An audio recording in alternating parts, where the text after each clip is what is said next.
A rolling blackout, also referred to as rotational load shedding or feeder rotation, is an intentionally engineered electrical power shutdown in which electricity delivery is stopped for non-overlapping periods of time over different parts of the distribution region. Rolling blackouts are a last resort measure used by an electric utility company to avoid a total blackout of the power system. Rolling blackouts are a measure of demand response if the demand for electricity exceeds the power supply capability of the network.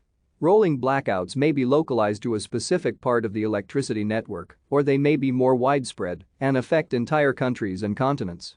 Rolling blackouts generally result from two causes: insufficient generation capacity or inadequate transmission infrastructure to deliver power to where it is needed.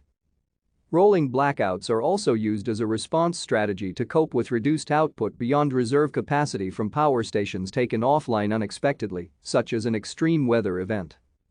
Rolling blackouts are a common, or even a normal daily event in many developing countries where electricity generation capacity is underfunded or infrastructure is poorly managed. Thank you for watching. Like and subscribe if you would like to view more of our videos. Have a nice day.